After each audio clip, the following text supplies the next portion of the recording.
Bueno, la historia que les quiero contar un poco tiene que ver con formación galáctica, con entender cómo se forman estructuras en el universo, en particular cómo se forman galaxias. Eh, y tal vez un poco en particular entender cómo se forman galaxias que son parecidas a la Vía Láctea, porque por ahí podemos empezar, ¿no? Y entonces aquí lo que les muestro es un pequeño collage, ¿no? Con diferentes tipos de galaxias. Arriba ustedes ven al principio dos galaxias tipo irregular, otras galaxias más masivas que se llaman tipo elípticas, ¿no? Su forma más o menos no nos da una idea de por qué.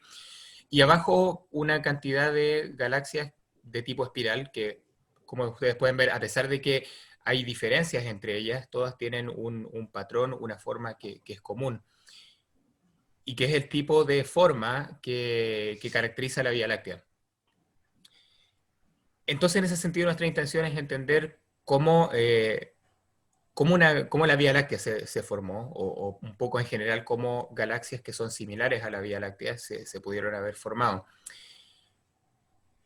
Y para esto tenemos varias alternativas. O sea, si planteamos esta pregunta a diferentes tipos de astrónomos, por decirlo así, podemos obtener respuestas que son levemente diferentes, pero aspiramos a que lleguen a un punto común. Ese es el objetivo principal de todo esto. En particular, si les preguntamos a cosmólogos, ellos nos van a decir que la formación de estructuras en el universo procede en el sentido que nos dice la llamada Lambda CDM Cosmology, que es la parametrización estándar de la teoría del Big Bang, ¿no? De cómo se formaron cosas en el universo. Y lo que nos dice la Lambda CDM Cosmology es que las estructuras en el universo se forman de una forma que se llama bottom-up, es decir, que se forman primero las estructuras más pequeñas y que luego estas sufren acreciones, ¿no? Se van juntando en lo que se llama el hierarchical merging, ¿no? Y en ese sentido, las primeras estructuras que se formaron en el universo eran estructuras más pequeñas, de materia oscura y de bariones, que luego fueron coagulando, por decirlo así, o juntándose para formar estructuras progresivamente más grandes hasta llegar al nivel de galaxias y posteriormente galaxias ensamblando cúmulos de galaxias y supercúmulos de galaxias y así la estructura a gran escala del universo. Ahora, en general, estas simulaciones vienen de consideraciones generales sobre cómo es la física en el universo como un todo. Y las simulaciones, como esta que les muestro acá, que de hecho ni siquiera es una simulación muy reciente, pero da una idea del tipo de cosas que se hacen, suelen seguir la física de la materia oscura. Esencialmente resuelven un problema de gravedad, ¿no? De millones, billones de cuerpos. Se hacen en supercomputadores y entonces trazan cómo es la formación de estructuras a gran escala, siguiendo materia oscura, pero con una resolución espacial que es bastante más cruda, digamos, que el tamaño típico de una galaxia como la Vía Láctea, o tal vez se le asemeja, pero no llegan a resolver galaxias individuales. Y por otro lado, no toma en cuenta la física de bariones, ¿no? Que puedo agregar capas de complejidad a un problema numérico y hacerlo entonces incalculable, ¿no? Entonces, estas simulaciones en general todavía están a un nivel en que no resuelven toda la física involucrada desde las escalas subgalácticas hasta las escalas cosmológicas. Por lo tanto, es un punto de vista de ver las cosas desde lo más general, ¿no? Desde la parte de grandes volúmenes en el universo. Una manera alternativa que uno podría adoptar para entender esto es estudiar una galaxia como la Vía Láctea, ¿no? Estudiar, en este caso, nuestra galaxia, porque puede ser usado como un laboratorio para entender la evolución de galaxias. Y la razón de eso es que en el caso de nuestra galaxia, nosotros podemos estudiar en detalle no solo la estructura, sino las composiciones químicas, la cinemática y los detalles más minúsculos, digamos, de lo que son las poblaciones estelares resueltas en la Vía Láctea. Es decir, tenemos la opción o tenemos la posibilidad de observar estrellas individuales en la galaxia. Y eso es una ventaja sustantiva, porque tenemos un sistema en el que nosotros estamos dentro. Aquí les muestro esquemáticamente una galaxia como podría ser la Vía Láctea, y nosotros desde un punto de vista que nos pone dentro de esta galaxia, porque vivimos dentro del disco de la Vía Láctea, tenemos la oportunidad de tener un panorama global, pero desde adentro. Además de eso, lo que estamos viendo es un resultado de cualquiera sean los procesos que hacen que una galaxia se forme, ¿no? Lo que estamos viendo es la, la forma presente de un sistema que ya maduró, que ya se formó y que ya se constituyó como una galaxia, y por lo tanto podemos tratar de entender a partir del estudio detallado de su componente estelar cuáles fueron los mecanismos que dieron origen a este sistema tal como lo observamos. Entonces, tomando en cuenta eso, tomando en cuenta que, que podemos usar nuestra galaxia como un laboratorio de estudio para entender formación de galaxias, les muestro aquí un diagrama simplificado de la galaxia, como podríamos verla si la estudiamos de canto. Y lo que tenemos en este caso es que nuestra galaxia como galaxia tipo espiral tiene una forma en que la mayor parte de su contenido estelar está en un disco que aquí represento por estos óvalos. En realidad, en el caso de la Vía Láctea tenemos dos discos, ¿no? Lo que se llama un disco delgado, que es una concentración de estrellas un poco más jóvenes, eh, más ricas en metales, su contenido en metales. Metales en astronomía es todo lo que no es hidrógeno y helio, ¿no? Todo el resto de la tabla periódica se le llama metales. Y bueno, estas estrellas son en general un poco más ricas en metales que las estrellas de esta otra componente que se llama el disco grueso. Y esto es la mayor parte de la galaxia. Lo que tenemos alrededor es un porcentaje pequeño. Ustedes pueden ver aquí en esta carta casi un 1% de estrellas que están dando vuelta en órbitas más aleatorias en torno a la galaxia, y es lo que se llama el halo estelar. Eh, por supuesto, hay un cosmólogo o alguien en general que se preocupa más de la materia oscura nos podrá decir que en principio la Vía Láctea está dominada en masa por el halo de materia oscura, pero aquí estamos hablando de estrellas, y es un porcentaje menor las que hay aquí en el halo. Bueno, junto con ella aquí están los cúmulos globulares y otros objetos que orbitan en torno a nuestra galaxia. Y bueno, yo en realidad me quiero centrar en esta parte central que les muestro aquí en el diagrama, que es lo que se llama el bulbo de la galaxia. Y que es una componente que, como ustedes pueden ver, más o menos engloba un cuarto de la masa estelar de la galaxia, o sea, es una componente bastante masiva. Eh, y es una componente en general vieja. Vamos a ver que eso no es exactamente cierto un poco más adelante, pero en general es una componente que vive en el centro de la galaxia, en el, digamos, en el centro del pozo potencial de la Vía Láctea, por lo tanto, donde todas las componentes intersectan y en principio alcanzan sus máximas densidades. Entonces, una región que en principio podríamos decir que es bastante complicada, y de hecho lo es, eh, pero es una componente masiva, relativamente vieja, y que además en términos cosmológicos, los bulbos de las galaxias, estas concentraciones centrales, más o menos dan cuenta de un 32% de la masa estelar de galaxias en general. O sea, además son componentes bastante comunes en galaxias como la Vía Láctea. Eh, por lo demás, hay trabajos teóricos bueno, observaciones que están de a poco descubriéndolas, que nos dicen que las estrellas más antiguas de una galaxia van a en general vivir cerca del centro del pozo potencial, por lo tanto van a ser más fácil de ser encontradas cuando estudiamos esta región central de la galaxia. Entonces, hasta el momento lo que les he comentado, que para entender galaxias queremos estudiar un caso particular, nuestra propia galaxia, y en particular, yo al menos, o lo que les quiero contar ahora, es centrarnos en el estudio de la zona central de la Vía Láctea, que es su bulbo, para entender la formación de la galaxia como un todo. Y esto ha sido un desafío observacional que es más o menos de larga data, pero bastante del progreso se ha dado en los últimos, digamos, 15, 20 años. Y las limitaciones que hicieron que esto sea algo más o menos reciente es que observar hacia el bulbo galáctico no es muy sencillo. Aquí les muestro una idea de por qué. En nuestra galaxia, que podría ser, perdón, esta misma de acá, nosotros estamos ubicados en algún punto del disco a medio camino entre el centro y el borde del disco. Y por lo tanto, cuando queremos observar hacia el centro, hacia las poblaciones estelares que viven acá en el centro de nuestra galaxia, nuestra línea de visión tiene que cruzar más o menos 8 kiloparsec.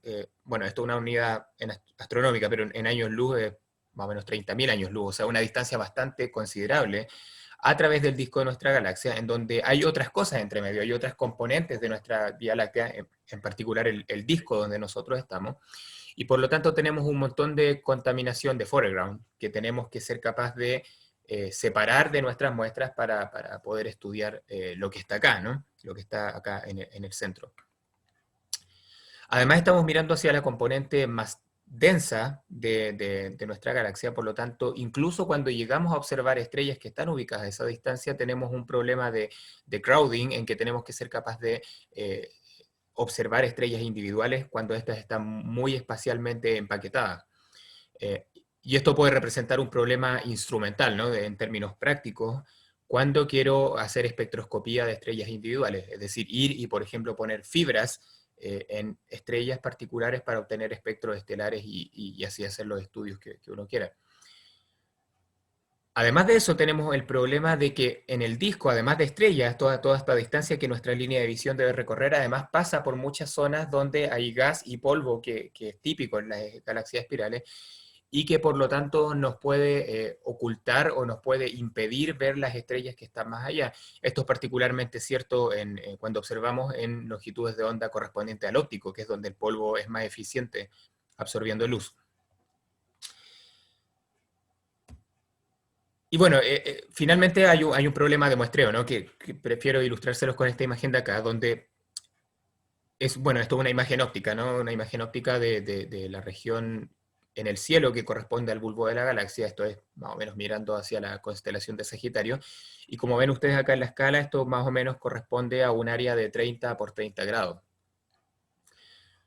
Aquí se ven parte de los problemas que les mostraba anteriormente, ¿no? Que hay una gran concentración de estrellas. Probablemente, espero que el rendering de zoom sea suficientemente bueno para que ustedes vean que efectivamente hay una concentración de estrellas que hace que esta región se vea en general con un brillo blanquecino, más luminoso.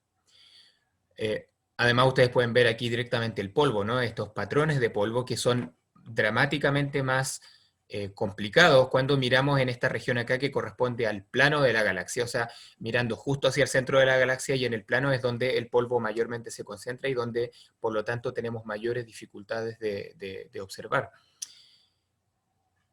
Y además esta misma imagen nos plantea el último detalle, el problema que les ponía acá, que es un problema de muestreo, que es que si nosotros queremos entender, por lo menos en términos estadísticos, lo que hay en esta componente de la galaxia, lo que tenemos que aspirar es a observar o a muestrear con una cierta resolución estadística una región del cielo que tiene unos 900 grados cuadrados, y eso es un paño del cielo bastante grande, y por lo tanto plantea un desafío observacional bastante grande en términos de la cantidad de observaciones que necesito para apropiadamente caracterizar esta región. Bueno, con respecto a la extinción por polvo, ¿no? Que les mostraba acá, aquí les marco este cuadrado que ahora se los muestro en un mapa que fue hecho con un survey fotométrico, mirando en el infrarrojo cercano, y que representa la ventaja de que podemos ver un poco mejor o bastante mejor a través del polvo.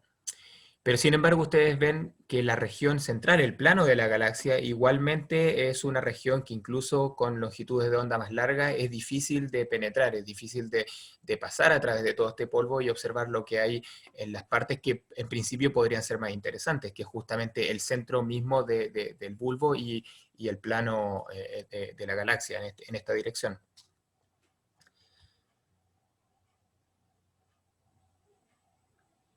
Entonces, pasando un poco a hablar sobre el origen de estas estructuras de bulbos galácticos, yo les conté al principio que una manera de ver estas cosas es desde el punto de vista cosmológico, ¿no? Desde la física macro para entender la física a nivel más galáctico. Pero en general las interpretaciones de cómo un bulbo como el de la Vía Láctea, por ejemplo, se pudo haber formado, en general han sido motivadas o han sido inspiradas por la fenomenología de galaxias que se observan en un volumen relativamente local, que es donde las galaxias pueden ser estudiadas con relativo detalle. Y aquí principalmente voy a hacer una división porque esto ha sido en general una cosa de dos posibilidades, digamos, de dos paradigmas.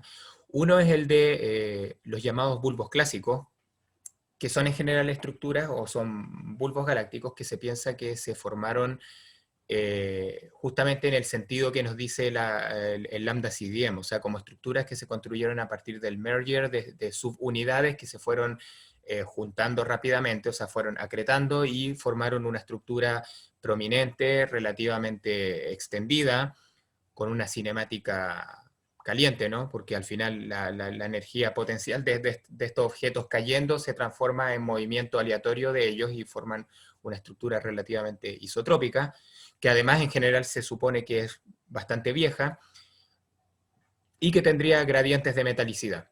O sea, donde las estrellas más ricas en metales deberían vivir más cerca del centro de este sistema. Y esto produce los llamados bulbos clásicos, por ejemplo, el que les muestro aquí en esta imagen, que es el de la galaxia del sombrero, que entonces son estructuras bastante prominentes y bastante extendidas espacialmente en torno a galaxias, viviendo, digamos, en el centro de galaxias de disco. Un poco se podría pensar como una especie de pequeña galaxia elíptica viviendo al centro del disco de una galaxia espiral. La otra forma en que se creen que se puede formar un bulbo es a partir de lo que se llama la evolución secular de un disco estelar. Esto quiere decir que una galaxia al principio se forma como una galaxia que es puramente un disco de estrellas, bueno, y gas, y eventualmente este disco sufre inestabilidades que hacen que parte de las estrellas pierdan momento angular y se vayan hacia el centro, y esto súbitamente forma una barra, es decir, una estructura alargada de estrellas en el centro del disco. Ustedes pueden ver aquí en esta simulación cómo se empieza a formar esta estructura alargada, y que eventualmente empieza a sufrir lo que se llaman inestabilidades verticales y empieza a oscilar, sobre todo por sus extremos. Entonces, como ustedes podrán ver aquí en esta visión desde el costado, lo que sucede es que este disco produce una barra y además esta barra se empieza a inflar más por los extremos y empieza a formar lo que se llama un boxy peanut bulge, o sea, una estructura que se ensancha y que tiene una especie de forma de pequeña caja. Este mecanismo, que de nuevo es un mecanismo que está solamente dado por física, por dinámica estelar, ¿no? Son estrellas que caen al centro y que sufren ciertas perturbaciones gravitacionales, redistribuyen momentum angular en la dirección vertical y forman este bulbo. Lo hacen también de una manera que se puede decir sin disipación, ¿no? Dissipationless, porque solamente es física de estrellas. Aquí no hay formación estelar, sino que es algo que se forma con las estrellas preexistentes. Y entonces lo que forma este mecanismo son justamente galaxias que tienen una barra en el centro, que vistas de costada, o en términos de sus isofotas, o es decir, del perfil de luz de las galaxias, se ve como una especie de pequeña caja, e incluso en los casos más extremos como una especie de forma de X, justamente porque estas oscilaciones verticales en los extremos de la barra pueden llegar a ser tan extremas como para formar un bulbo que tiene una forma de X. Por supuesto, esto hace que estas estructuras también tengan una cinemática en general que es bastante similar a la cinemática de un disco, porque se formaron a partir de estrellas de este sistema. Por ejemplo, ustedes ven acá una galaxia, que de nuevo, no sé si el rendering de zoom sea lo suficientemente bueno para ver esto que les muestro, pero si ustedes miran acá abajo, van a ver que lo que hay en el centro, esta protuberancia, este bulbo, en este caso no es una estructura redonda, sino que es bastante aplanada por arriba y por abajo, y entonces tiene una especie de forma de caja, que es justamente lo que se llama un boxy peanut. Y esto además es reflejo de que hay una barra ahí viviendo dentro de esta estructura. En algunos casos, y aquí espero que puedan ver que efectivamente este bulbo tiene una forma de X, que está dado por estas órbitas extremas de estrellas que son órbitas resonantes y que terminan formando esta gran estructura en forma de X. Por otro lado, no hay que olvidarse, y esto es algo que ha sido empezado a ser considerado recientemente, no hay que olvidarse que que hay también evidencia de galaxias a alto redshift que nos dicen que la evolución de estructuras centrales en una galaxia también puede proceder de otras maneras. Los dos mecanismos que les he contado recién, el que forma bulbos clásicos o el que forma pseudobulbos, son mecanismos que se llaman dissipationless porque no involucran disipación de energía, sino redistribución de energía y de momentum angular en su formación, dinámica de estrellas básicamente, pero ha sido observado más o menos recientemente en observaciones de galaxias muy lejanas que incluso a muy alto redshift, es decir, cuando estas galaxias eran muy ricas en gas y estaban activamente formando estrellas en etapas tempranas de la evolución del universo, ya algunas de ellas mostraban signos de haber formado una estructura central, es decir, de haber formado un bulbo, cuando estas galaxias eran muy jóvenes y en ambientes muy ricos en gas. Por lo tanto, esto representa una forma alternativa o diferente en la que bulbos se pueden haber formado, en el sentido que son estructuras que colapsan de manera disipativa, es decir, en ambientes ricos en gas y a muy alto redshift, es decir, cuando la galaxia misma era muy joven. Entonces esto nos tiene que poner aquí una alerta que podríamos nuestras interpretaciones estar demasiado sesgadas por evidencia local cuando debemos considerar evidencias de galaxias alto redshift. Bueno, no les dije qué es esto de acá, pero esta imagen de acá muestra galaxias como se ven en el óptico, digamos. Son galaxias muy lejanas, por lo tanto no muy bien resueltas. Y lo que se ven acá son lo que se llaman mapas de H-alfa, que en general son buenos trazadores de la formación estelar. Y entonces justamente se ven que estas galaxias alto redshift están activamente ensamblando bulbos a partir de un disco que es muy rico en gas. Y aquí una situación parecida donde se ve que esto con observaciones de ALMA, que galaxias muy lejanas también están teniendo formación estelar bastante prominente en regiones concentradas en su centro, más que en clumps en el disco. Entonces, bueno, en este contexto lo que nosotros hemos estado haciendo, bueno, y otra gente también en estos años, es tratar de entender la formación de la Vía Láctea al estudiar sus estrellas individuales en la parte central de la Vía Láctea, en su bulbo, y usando diversas técnicas, entre ellas espectroscopía de poblaciones estelares. Aquí les muestro un mapa donde les muestro inmediatamente varios de los surveys con los que se ha estudiado esta región de la galaxia. Y ustedes ven acá, bueno, probablemente identifiquen que detrás hay una imagen similar a la que les mostré algunas diapositivas atrás de la parte central de nuestra galaxia. Y aquí en código de colores ven los pointings de distintos surveys que les muestro acá en esta tabla, que son principalmente de aquí es donde les voy a mostrar algunos resultados en lo que sigue.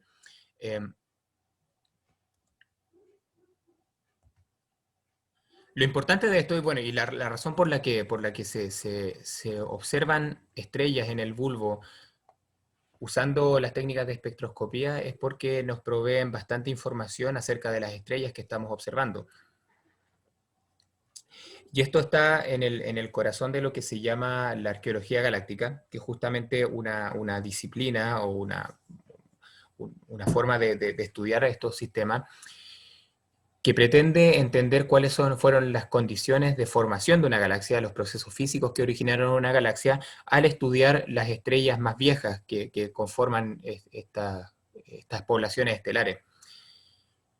En general, las estrellas de baja masa son estrellas que viven mucho, que han vivido básicamente desde que nacieron, aunque hayan nacido muy poco tiempo después del Big Bang, o muy poco tiempo después, digamos, de que se formó la Vía Láctea. Entonces son estrellas que guardan un registro fósil de las condiciones físicas de cuando ellas se formaron durante la formación de la galaxia. Y en particular su composición química superficial, que es lo que nosotros podemos observar con un espectro como el que les muestro acá, donde tenemos líneas de absorción de diferentes elementos y de algún modo podemos saber cuál es su patrón químico.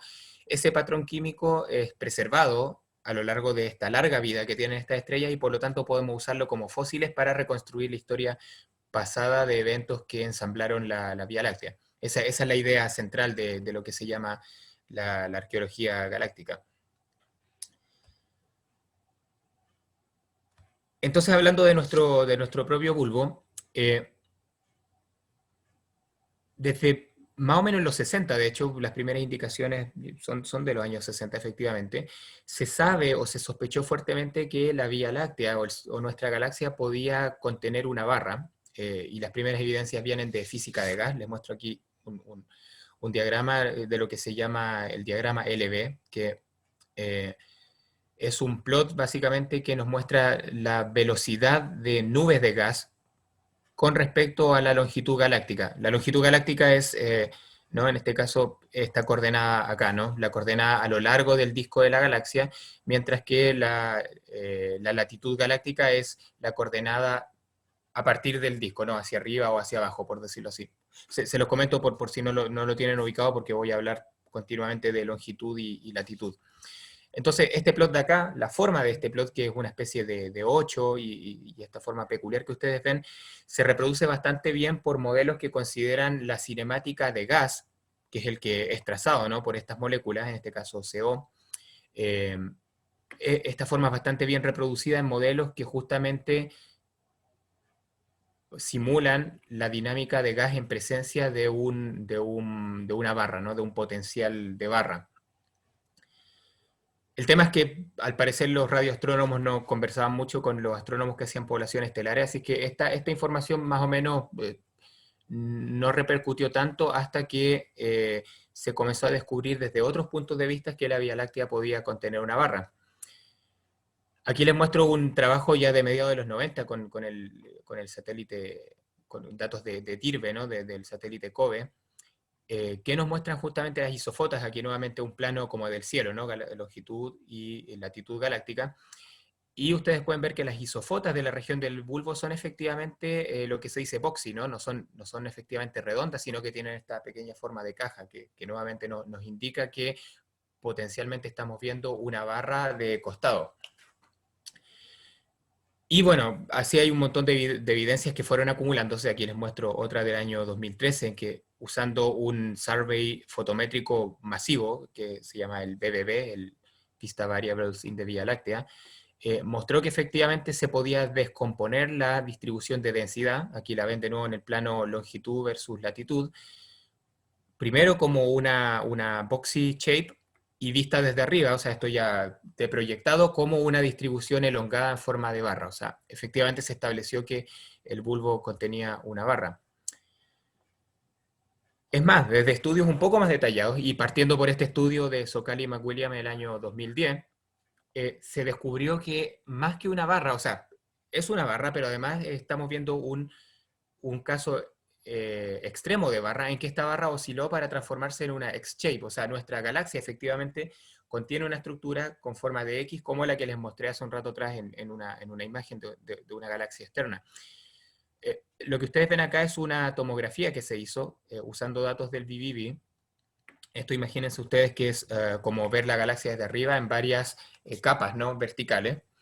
Eh, Acá lo que ustedes ven es la magnitud KS de estrellas, que son de Red Clan, por lo tanto es un muy buen indicador de distancia. Entonces esta coordenada es básicamente distancia hacia el bulbo, y la coordenada en esta dirección, en la dirección horizontal, es longitud galáctica. Entonces cuando vemos estos slices verticales de la Vía Láctea, vemos que en general hay dos concentraciones que cuando vamos avanzando hacia el centro se juntan y luego comienzan a separarse nuevamente. Y esto es básicamente como que le hacemos un escáner a una cosa que tridimensionalmente tiene forma de X.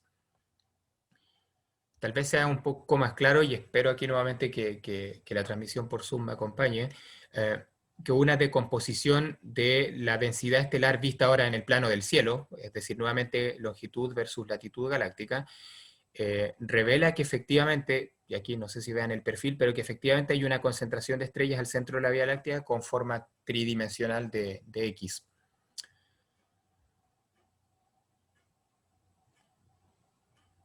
Pero bueno, lo que yo les contaba hace un momento es que estudiando por las poblaciones estelares de la Vía Láctea usando espectroscopía, haciendo espectroscopía masiva, mapeos de espectroscopía en la dirección del bulbo galáctico, se empezó a ensamblar un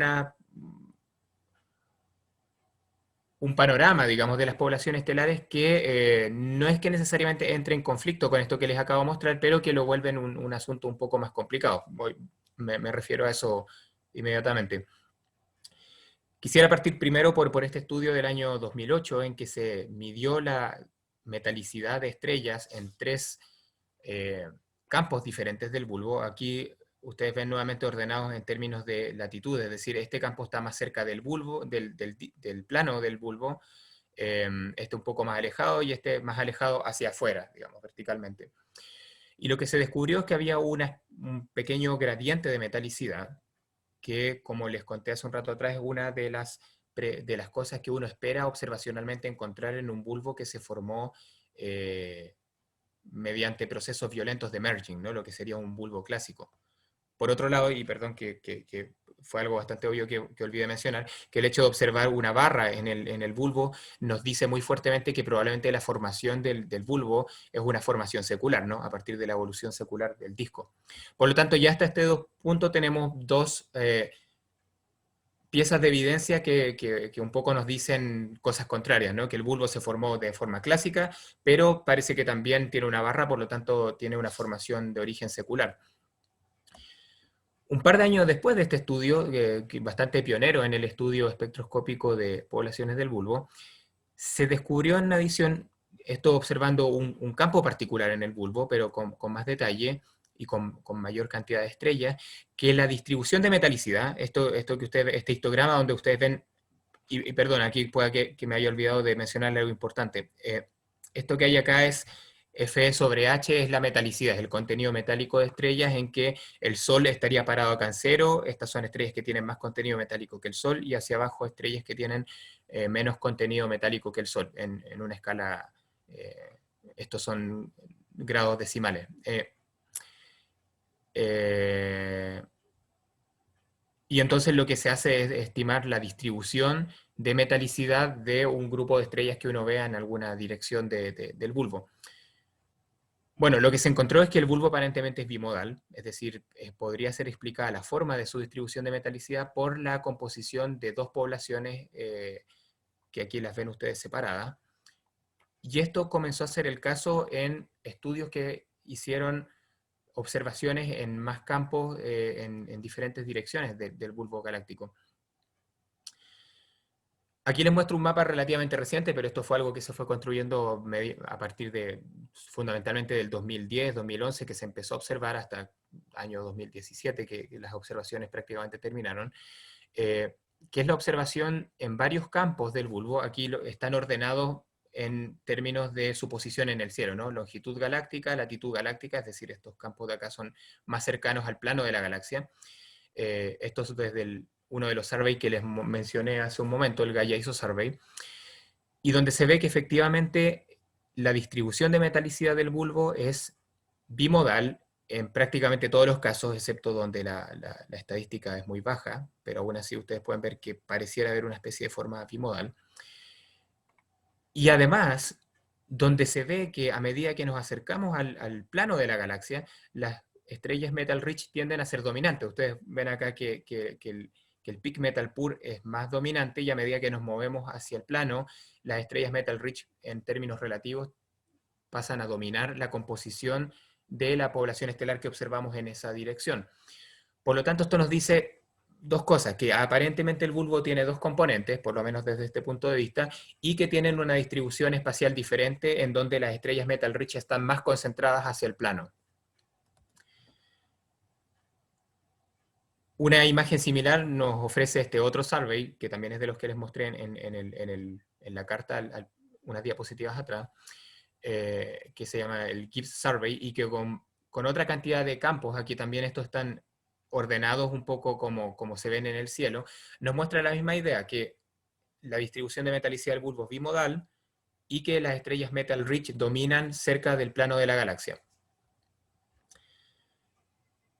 Otro survey contemporáneo, y bueno, aquí les vuelvo a mostrar el mapa un poco para refrescar la memoria. Los puntos verdes que ustedes ven acá y los puntos rojos son los dos diagramas a los que me acabo de referir, y lo que les muestro acá es el resultado de este survey que tenía estos campos en tres ubicaciones un poco externas al plano de la Vía Láctea, que está acá en cero, ¿no?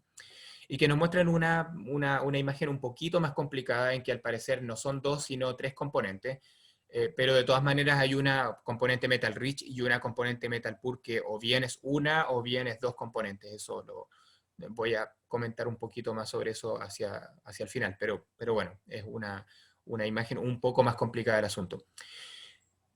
Pero por el momento síganme en lo que viene, en considerar que el bulbo podría contener al menos dos poblaciones estelares diferentes y la idea es entonces tratar de caracterizarlas si acaso ellas son diferentes en términos de otras propiedades observacionales. Cuando estudiamos cinemática, por ejemplo, la rotación de estas estrellas, aquí ustedes ven diagramas que se refieren a longitud galáctica versus velocidad, es decir, nos trazan lo que se llama una curva de rotación de esta estructura. Y aquí ven ustedes que están separadas aquí en tres intervalos de metalicidad, pero en general las estrellas metal rich, y podríamos hablar aquí de las estrellas metal poor. Estos diagramas, como ustedes los ven, lo que nos muestran es que el bulbo rota de manera cilíndrica, es decir, rota como aproximadamente un sólido rígido, porque, como ustedes ven acá, hay curvas con distintos colores que representan diferentes distancias con respecto al plano, y aparentemente no importa si yo miro en el plano de la galaxia o un poco más abajo o un poco más abajo, la curva de rotación es básicamente lo misma, por lo tanto esto rota como si fuera un sólido rígido. Y esta rotación cilíndrica es algo que es una predicción o es una cosa que uno espera observar en bulbos que se formaron a partir de formación secular. Por lo tanto, aquí tenemos una evidencia que nos dice que independiente de la metalicidad, todas las componentes rotan o se comportan desde este punto de vista como si hubieran sido formadas a partir de un proceso de evolución secular de estructura. Aquí una visión un poquito más general, aquí visto en el plano del cielo, longitud versus latitud galáctica. Ustedes ven aquí que el mapa de velocidades efectivamente nos muestra que hay una rotación neta, ¿no? en este sentido, y que es algo que se observa, como ven ustedes acá, un patrón bastante similar en galaxias externas, que por otro lado se sabe que tienen una barra, y además es algo que es una predicción que se ve en modelos de galaxias que se forman y evolucionan como producto de la formación y evolución de una barra. Por lo tanto, esto nos hace nuevamente pensar que independiente de la metalicidad, al parecer todas las componentes proceden de evolución secular de estructura. Esta otra evidencia relacionada que se refiere a que comparando con simulaciones y estudiando sencillamente la distribución de velocidades radiales en dos campos, aquí este es un campo y este es otro, y aquí comparando con distintas simulaciones de tipos de órbita, al parecer las distribuciones de velocidad radial observadas se parecen bastante, en ambos casos, a las distribuciones esperadas de modelos que consideran órbitas resonantes en lo que se llama resonancia 2-1-2, que son estrellas básicamente que orbitan, no sé si me siguen aquí el mouse, en unas órbitas que son dobladas, y estas estrellas entonces orbitan, sea en estas órbitas dobladas hacia arriba o dobladas hacia abajo, que cuando ustedes las ven todas juntas, lo que produce finalmente es la forma de X, ¿no? La X-shape. Entonces, y esto solamente pasa para las estrellas metal rich y no para las estrellas metal poor. Por lo tanto, desde este punto de vista pareciera que son más las estrellas ricas en metales las asociadas a la barra que las estrellas pobres en metales. Otra distinción entre estrellas ricas y pobres en metales se ve cuando estudiamos su dispersión de velocidad. Aquí les muestro una distribución típica del bulbo donde se separan ambas componentes y se grafican en términos de la dispersión de velocidades radiales de sus estrellas. Y lo que nos encontramos es que las estrellas pobres en metales, aquí cada uno de estos trazos une un mismo campo en que las estrellas se separaron en estrellas pobres en metales y ricas en metales. Vemos que en general las estrellas pobres en metales son todas cinemáticamente calientes, de manera bastante uniforme y bastante constante, independientemente de dónde estamos mirando. Mientras que las estrellas ricas en metales, esto es el código en color nos dice qué tan cerca o tan lejos del plano estamos, vemos que a medida que nos acercamos al plano, es decir, que los colores se vuelven más verdosos, por decirlo así, la población rica en metales se vuelve cada vez más cinemáticamente caliente, o al contrario, a medida que nos alejamos del plano, se enfría cada vez más. Y eso nos da nuevamente una idea de que la composición cinemática global de estrellas pobres en metales parece ser bastante más isotrópica y uniformemente caliente, mientras que las ricas en metales varían bastante con respecto al plano de la galaxia, y por lo tanto pareciera tener más sentido con una estructura de barra.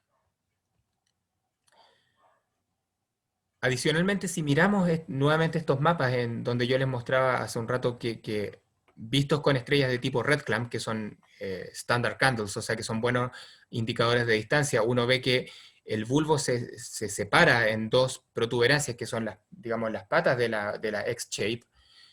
Si nosotros con espectroscopía observamos justamente en direcciones que cruzan estas dos sobredensidades, lo que deberíamos esperar ver en un histograma de magnitudes K, es decir, un histograma de distancia esencialmente, es justamente una bimodalidad.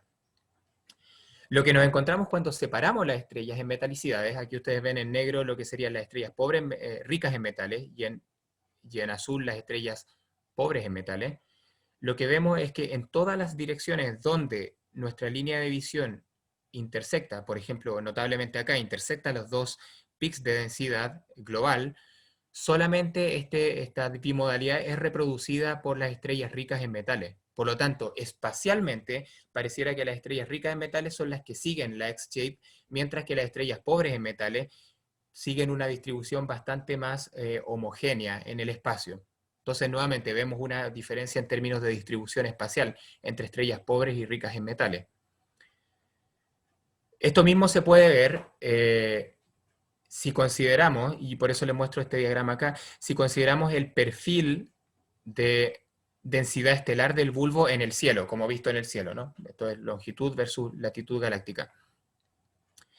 Si consideramos este mapa que ha sido realizado contando estrellas, básicamente, pero contando todas las estrellas, pero consideramos este mapa multiplicado por el hecho que sabemos a partir de espectroscopía cuál es la proporción relativa de estrellas pobres y ricas en metales en muchas posiciones en este mismo plano, ¿no? Aquí de hecho están marcados estos mismos campos. Si multiplicamos ambos mapas, lo que vamos a hacer es obtener un mapa para las estrellas pobres en metales y un mapa para las estrellas ricas en metales, en términos de densidad estelar. Y lo que se obtiene es esto.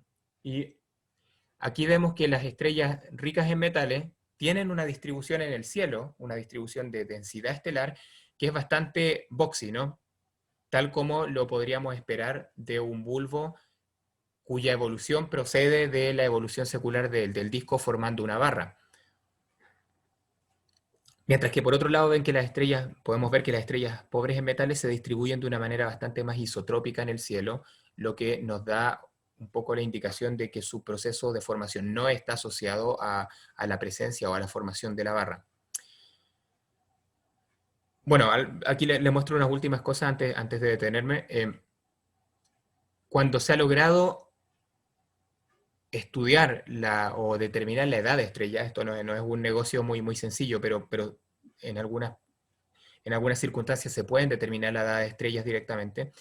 Se ha encontrado que nuevamente hay diferencia entre las estrellas ricas y pobres en metales. Ustedes ven acá que las estrellas pobres en metales tienen un pic único a alrededor de 10 gigayears, que es una edad bastante vieja, son uniformemente viejas, mientras que las estrellas ricas en metales parecen ser una distribución bimodal en que tenemos una fracción importante de las estrellas siendo bastante jóvenes. Y esto visto de otra manera, vemos nuevamente aquí que las estrellas pobres en metales en general son todas viejas, y cuando nos vamos a la parte de ricas en metales tenemos una variedad de edades. Y finalmente, si consideramos, además de la metalicidad de las estrellas, consideramos las abundancias de otros elementos químicos, en particular elementos químicos que se llaman elementos alfa, lo que tenemos es una secuencia en general, para estrellas de bulbo, que tiene bastante poca dispersión, y que eso nos dice que cualquiera que sea el origen de estrellas pobres y ricas en metales, este fue bastante homogéneo. Y en el caso de las estrellas pobres en metales, que uno a esta altura podría estar pensando que, bueno, tal vez se hayan producido por merging de subestructura, nos pone una limitación bastante importante porque desde este punto de vista, desde el punto de vista de una secuencia de metalicidad versus elementos alfa, estas estrellas parecen ser bastante homogéneas. Por lo tanto, es difícil pensar que se pudieran haber formado a partir de la congregación de building blocks que fueran heterogéneos. Por lo tanto, esto nos pone una duda de que si bien es cierto, estas estrellas pobres en metales parecieran no tener que ver con la barra, tampoco es tan directo asociarlas con un proceso de hierarchical merging. Bueno,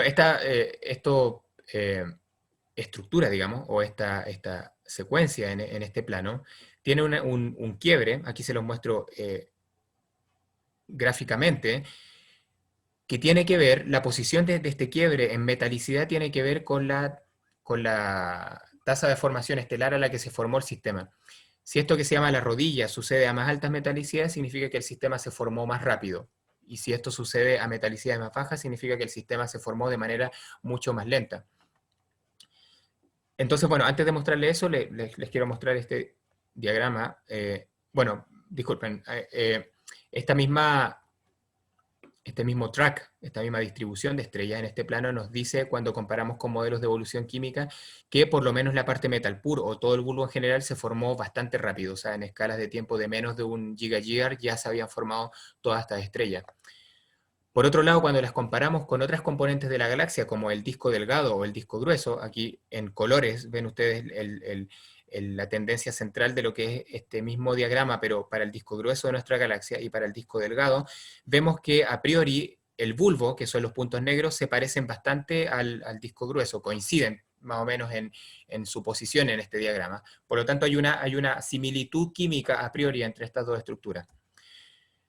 Pero cuando se ha medido esta rodilla que les decía que es una indicación de la tasa de formación estelar a la que se formaron estos sistemas, nos encontramos con que la del bulbo sucede a una metalicidad un poco más alta que la del disco grueso, donde la resolución estadística de esta diferencia estamos más o menos en el límite, pero si lo tomamos, digamos así, tal cual como es, nos diría que el bulbo se formó más rápido que el disco grueso y que por lo tanto no podrían ser el origen de estas estrellas de bulbo el disco grueso de la galaxia, porque aparentemente estas se formaron más tempranamente. Bueno, finalmente les quería mostrar, porque veo que ya estoy en los 45 casi, que en observaciones un poco más recientes, usando otro survey espectroscópico, el que les mostré también en esta carta, estos círculos blancos distribuidos más o menos por toda el área del bulbo, que son un poco más detallados y que son bastante más estrellas, nos muestran que esta secuencia que en el óptico se ve bastante uniforme, en realidad podría tener una especie de quiebre que nos permite adicionalmente separar las estrellas metal rich de las metal pure, algo que nosotros ya veíamos en la distribución de metalicidad como dos cosas, pero que parecían ser un puro track en este plot, en este plano, pero que desde el punto de vista de observaciones en near infrared, espectroscópica, pareciera que en realidad se separan un poco, lo cual tiene sentido porque estamos en principio hablando de estructuras que se formaron de manera diferente, por lo tanto es razonable esperar que en este plano se separen levemente de alguna forma, más allá de la bimodalidad que uno ve en metalicidad aquí claramente, ¿no? Una sobredensidad acá y la otra acá. Bueno, y con esto termino, más que nada para decirles que lo que hemos logrado entender es al menos que el bulbo no es una población estelar simple, que por lo menos está compuesto por dos poblaciones o estructuras diferentes, con orígenes diferentes, pero que también en estudios más recientes nos hemos empezado a dar cuenta que eventualmente sí la parte metal pure podría ser no una componente simple, sino dos, lo que nos agrega más dificultades, porque ahora tenemos que tratar de acomodar en nuestro esquema tres estructuras que se formaron ahí. Y en adición, algo de lo que ni siquiera les hablo por falta de tiempo, es que hay mucha gente estudiando estrellas. Lo que yo les estaba mostrando todo este rato se refiere a este rango de metalicidad acá, en que tenemos, pareciera que ser una componente metal rich, que es la que se ve acá, ¿no? Una o dos componentes metal pure, pero de aquí hacia abajo hay mucha gente estudiando otro tipo de estrellas, como estrellas RR Lyrae, donde se encuentran con propiedades diferentes, parecidas o no a estas que les he mostrado yo para las estrellas más ricas en metales, y que todavía no sabemos si están asociadas o nos quiere decir que hay incluso más componentes viviendo en esta región central de la Vía Láctea. Esto es para decirles que a pesar de todo lo que se ha progresado, y con esto termino, aún no tenemos claridad de siquiera cuántas componentes hay en la galaxia. Estamos ahora, estos años, descubriendo que la complejidad aparentemente es mayor. Pero para no ser tan pesimista en esto, al menos quiero dejarlos con la idea de que al menos para un tipo de estrellas, que son las estrellas metal rich, hay un consenso bastante general de que estas fueron efectivamente formadas, y no cabe duda casi de que son estrellas asociadas a la barra, que se formaron como evolución secular, en términos cosmológicos relativamente reciente, mientras que lo que hay en la parte metal pur del bulbo todavía no sabemos si son una o dos componentes, y cuál es exactamente el mecanismo de formación que las originó, porque el primer punto es establecer cuántas componentes hay antes de poder establecer un origen para ellas. Eh, bueno, con esto quisiera dejarlos y que resume las distintas propiedades para cada una de estas componentes, y bueno, gracias por escucharme y estoy atento a sus preguntas. Muchas gracias, Álvaro. Gracias por la charla, estuvo muy buena. ¿Alguien tiene alguna pregunta?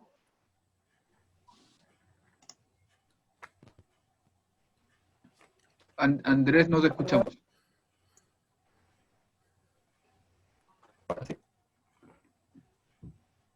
Yo no escucho a Andrés Jordán. No, no se escucha.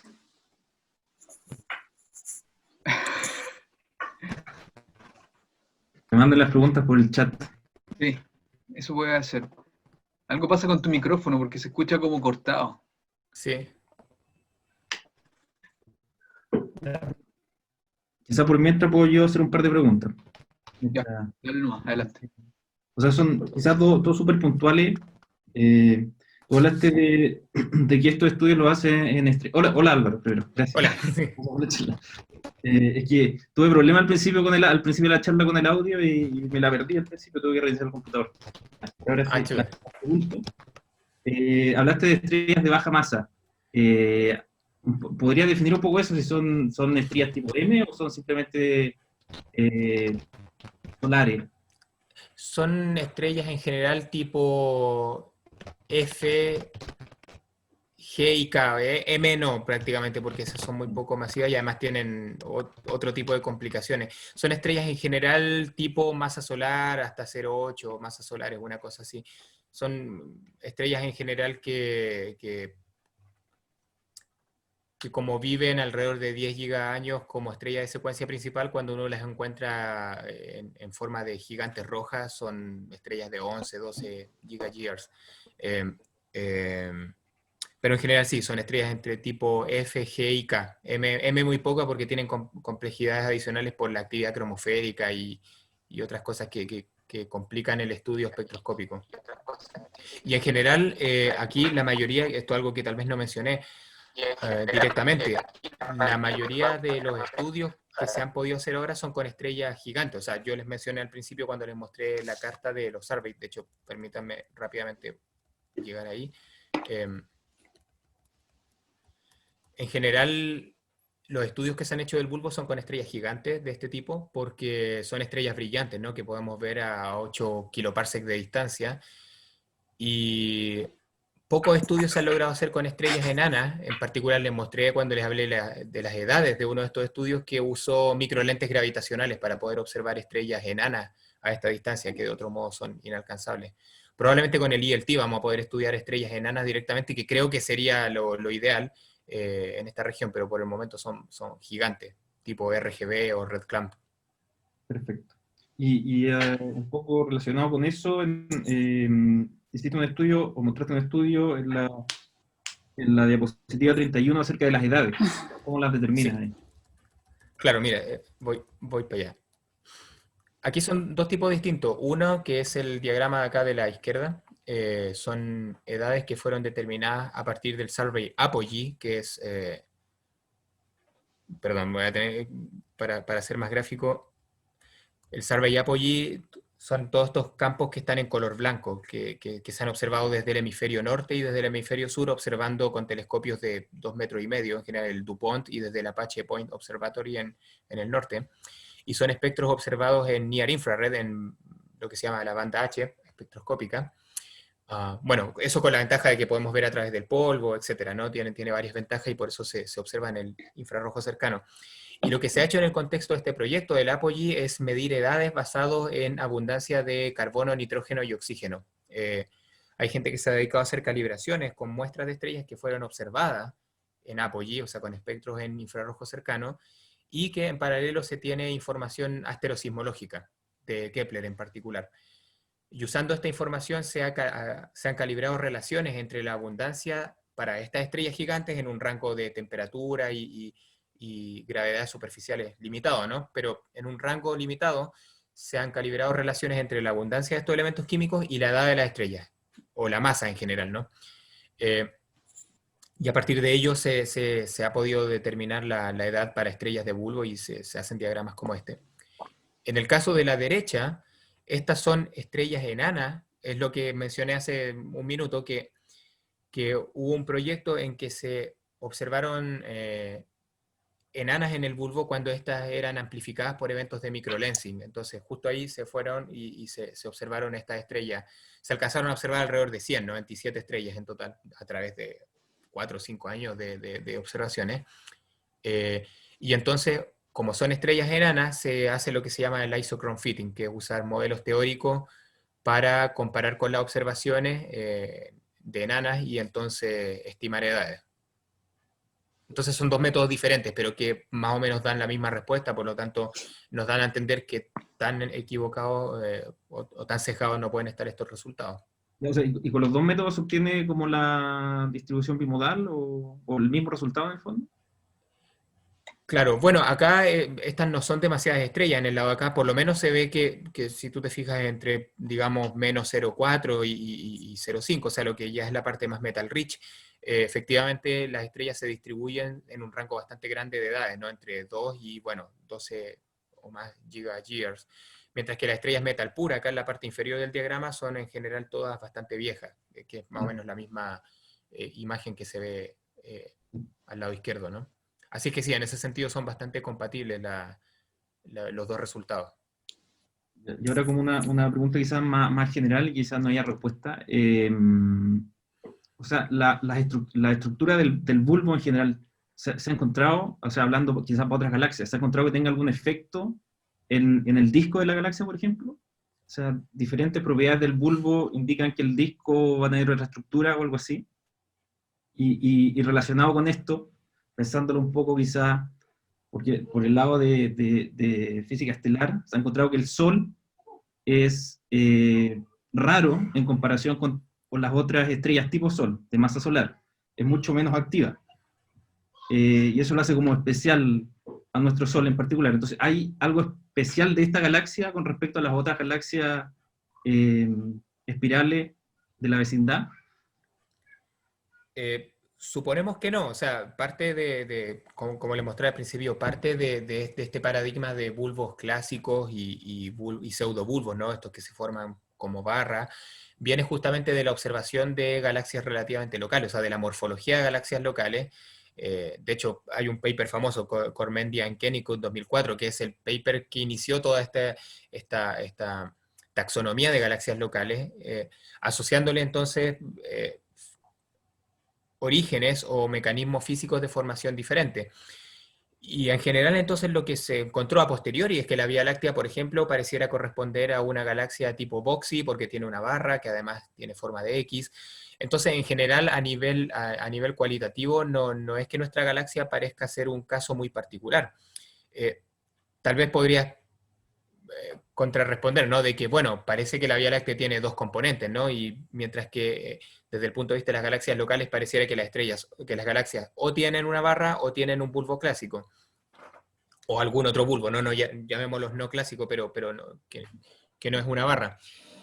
Y lo cierto es que también en otras galaxias se ha encontrado que hay ejemplos de galaxias que parecen contener la superposición de dos estructuras, o sea, que tienen una barra, pero que además tienen una estructura más extendida que podría venir de mergings o de algún otro proceso más violento. Entonces, por lo tanto, hay todo un zoológico de posibilidades. Tenemos galaxias que no tienen, de hecho, ninguna estructura, que son puramente disco, galaxias que tienen barras que han oscilado hasta formar una forma de X, galaxias que tienen estos bulbos clásicos y combinaciones de estas. Entonces, nuestra Vía Láctea en ese sentido parece ser un ejemplo bastante común de galaxia espiral. Y por otro lado, respondiendo a la primera parte de tu pregunta, de que si hay alguna asociación entre cómo se ve el disco de estas galaxias y la parte central, en realidad tampoco, hasta donde yo sé, se ha encontrado que hay alguna relación entre la estructura general del disco de una galaxia y lo que hay al medio. Salvo por el hecho de que son todas galaxias espirales, pero más allá de eso no hay muchas diferencias. Bueno, disculpa, solamente un último detalle, que en muchas de las galaxias que tienen barras se encuentra que hay a veces anillos de formación estelar en torno a la barra porque son zonas de resonancia donde se acumula gas y se forman estrellas. Entonces hay galaxias que a veces tienen un anillo de formación estelar asociado y por afuera de la región de la barra, pero parece que no es el caso de nuestra galaxia al menos hasta lo que se sabe hasta ahora. Vale, gracias. Álvaro, tienes preguntas en el chat. Déjame Y ver si puedo Lidia ver también el tenía chat. levantada la mano.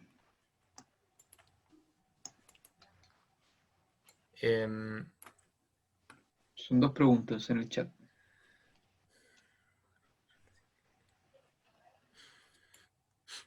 Ya, bueno, la leo. Andrés pregunta, ¿cómo puedes reconciliar la rotación cilíndrica de la población Metalpur con una formación violenta?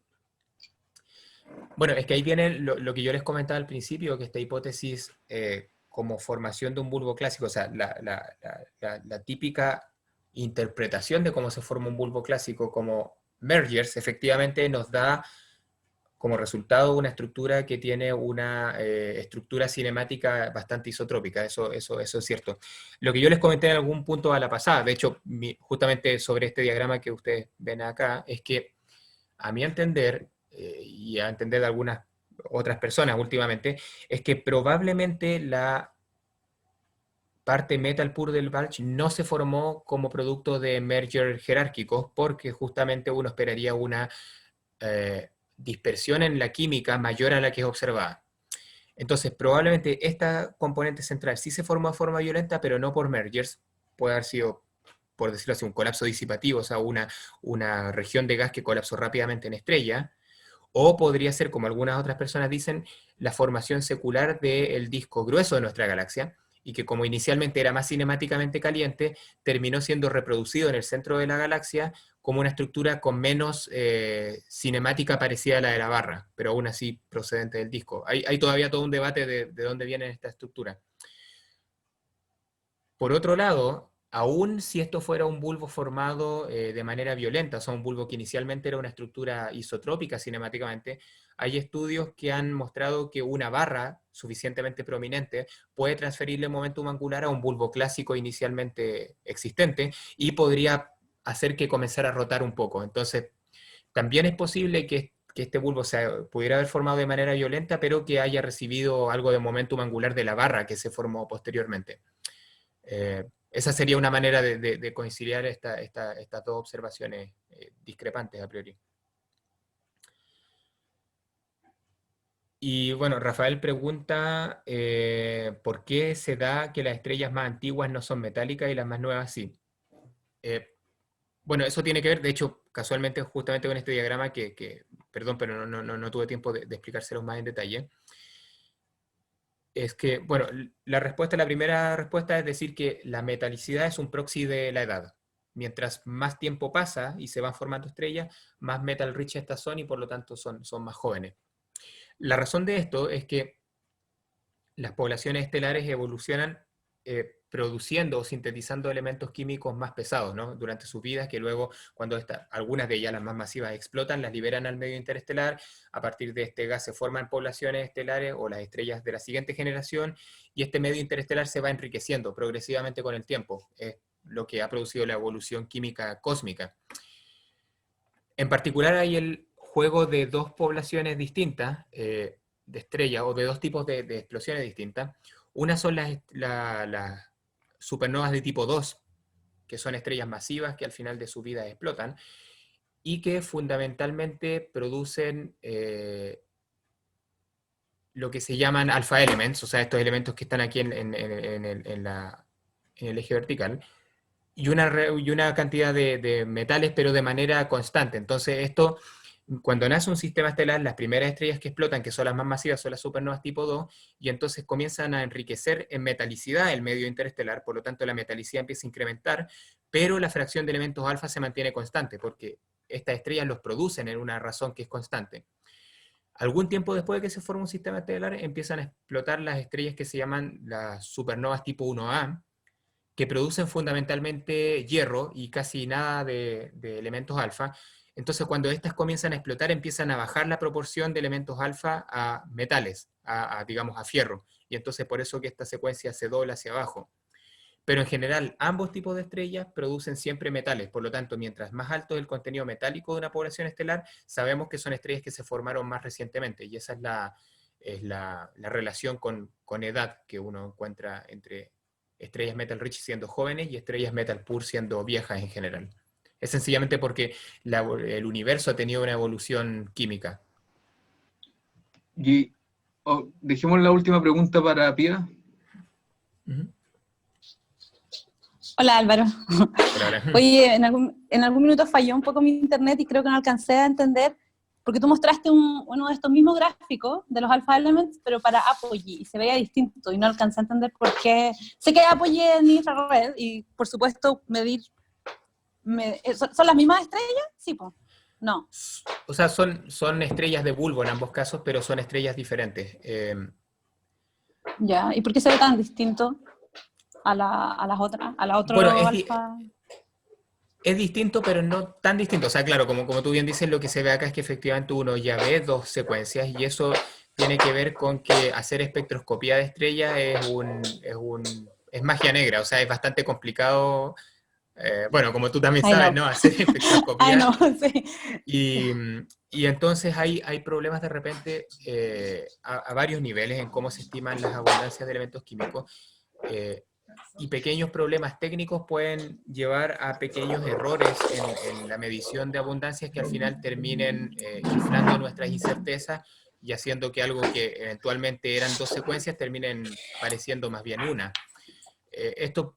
pero ¿cuál es? ¿Este es mejor que el otro? En sentido de resolución, de la precisión de la abundancia. A priori sí, o sea, a priori, bueno, Apogee observa espectros a resolución más alta que esto de acá, que es óptico, pero no mucho más alto, entonces la diferencia en términos de resolución no es tan alta. Lo que tiene Apogee es que observa en un rango espectral mucho más amplio, entonces en principio hay más información, pero más o menos el mismo número de líneas, por ejemplo, de magnesio, por lo tanto, no es que haya mucha más información respecto al magnesio que en el óptico, que es esto que les muestro acá, pero sí hay diferencias que tienen que ver con cómo se modelan las atmósferas estelares cuando se observan en óptico o en infrarrojo cercano. Perfecto, los parámetros para hacer la... Ya, entiendo. Pueden ser y por eso levemente te da distintos. esos dos planos. Ya, claro, entiendo. además son formas de procesar los datos diferentes. La espectroscopía en infrarrojo cercano es algo relativamente nuevo. Se supone que la espectroscopía óptica es una disciplina que lleva muchos más años de existencia. Y entonces todavía hay muchos estudios también de tipo teórico y técnicos para establecer efectivamente si estamos obteniendo cosas precisas con el infrarrojo cercano. Se cree que sí, porque de hecho observamos más complejidad y eso nos da una idea de que vamos por el camino correcto, pero claro. Apogee ha contribuido un montón a esto, pero es algo que está en desarrollo. Ya que pregunta eso, quisiera dejar esta diapositiva, que es un proyecto que se viene para los siguientes años, que se llama MUNS, un espectrógrafo que se va a instalar en uno de los telescopios en Paranal, y que va a ser un survey masivo de las poblaciones estelares del bulbo, así masivo, digamos, un orden de magnitud más de lo que ya existe, de todo lo que ya existe, y justamente observando tanto en el óptico como en el infrarrojo cercano para tomar lo mejor de dos mundos y tratar de combinar esto en una global picture, ¿no? Que sea más robusta. Hermoso. Muchas gracias. Gracias, Álvaro. Muchas gracias, Álvaro. Vale. Y muchas gracias a todos por asistir también. Sí, bueno, y por mi lado, muchas gracias por escucharme, por las preguntas y bueno, espero que haya podido ilustrar un poquito el panorama de esto que estamos, que bueno, todavía no llegamos a puerto y eso es bueno porque significa que hay trabajo que hacer, así que, bueno, espero que haya sido interesante.